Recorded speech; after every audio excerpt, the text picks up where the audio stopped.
C'est dans les années 1970 que naît la première initiative de mise en réseau des îles sous l'impulsion des maires insulaires.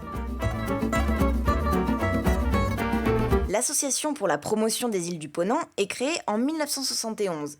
Elle vise à faire reconnaître au pouvoir public les difficultés liées à l'insularité et à obtenir une aide spécifique de l'État pour y pallier.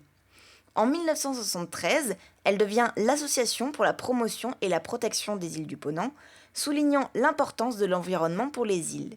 C'est en 2000 qu'elle devient l'Association des îles du Ponant, marquant par là le caractère général de son action. La discontinuité géographique est le critère qui unit ces territoires, ce qui écarte les îles reliées par un pont de cette dynamique de mise en réseau. Denis Paluel est le maire de Ouessant et actuel président de l'AIP, dont il nous retrace les principales évolutions.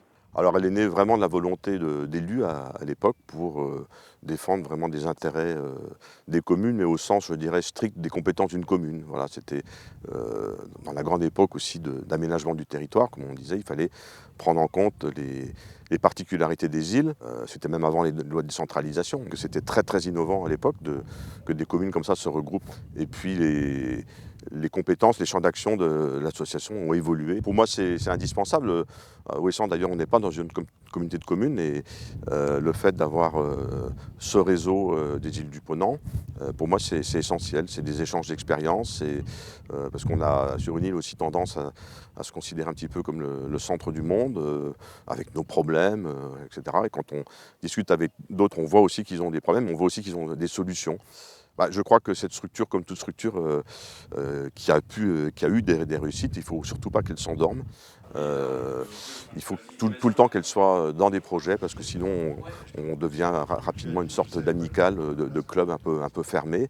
Donc je pense qu'il y a beaucoup de choses qui ont été initiées ces dernières années sur justement le fait que l'association doit s'ouvrir aussi aux populations. Donc on a avec d'autres réussi à nouer des liens beaucoup plus forts entre les gens. Et puis grâce notamment à des projets comme IDIL, on s'est aussi beaucoup ouvert sur ce qu'on appelle entre guillemets la société civile.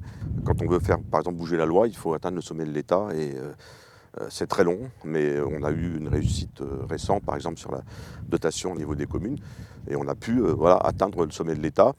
Ça se joue beaucoup par, je ne dirais pas que c'est du lobbying, parce qu'on n'a pas le moyen de pression, mais c'est des rencontres avec des élus qui nous aident et qui ont vraiment pris conscience que même si on n'est pas nombreux, on doit aussi être écouté.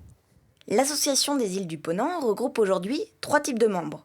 D'une part, les élus et représentants des communes insulaires, d'autre part, les représentants et acteurs professionnels tels que les comités des pêches ou offices de tourisme, et enfin les élus départementaux et régionaux.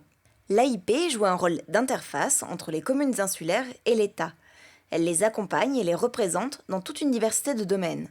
Dans le secteur financier, elle assure par exemple le suivi du contrat de partenariat État-Région Île-du-Ponant.